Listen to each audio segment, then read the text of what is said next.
Welcome to today's broadcast, and God bless you. I'm reading from the book of Psalm 34 and verse number 9 in the Message Bible. Worship God if you want the best. Worship opens doors to all His goodness. God created you primarily to be a worshiper. God's intention in creating us is not for ourselves, it's for Himself. We're here to be a worshiper on earth to Him. And of course, if you look at that scripture I just read, the word worship there is a capital letter. If you want the best from God, give Him the best worship.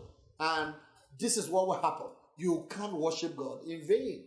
It is possible to pray amiss. You can't worship God amiss. You worship God, worship goes straight to God. But I'd like to explain to you what is worship. The word worship is 7 letters. And each word in worship will make you understand what you should worship God for. So the W in worship stands for worship God for His wonders.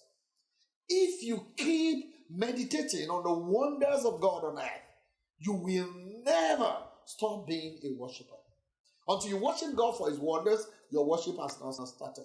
That's why that song said, "Oh Lord my God, when I in awesome wonders consider the works Thy hand has made."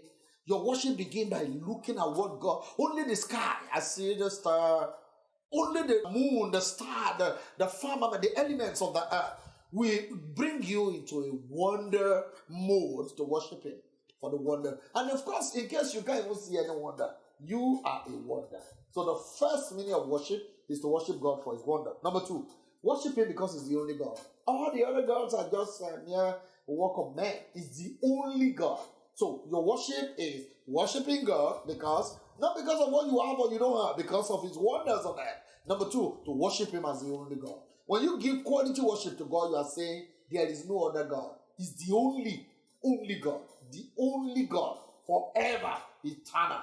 And then the next one is worship Him because Christ is risen. The R in worship is talking about the resurrection of Jesus. Why are we called to worship? Because of His wonders, because He's the only God, because Jesus resurrected from the grave.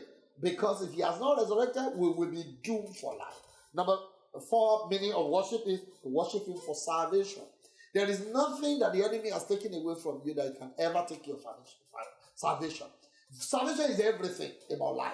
I don't have money, I need a job. Those are nothing.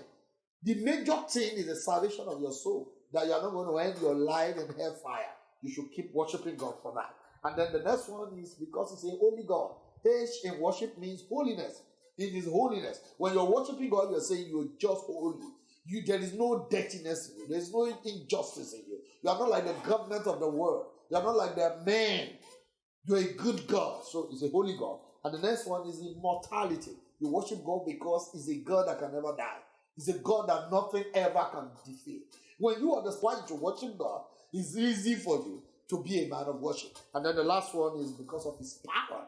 So this is what worship means. So when we are saying this is a month of worship, it's a month to behold the wonders of God. It's a month to see God as the only God. It's a month to see Christ's resurrection.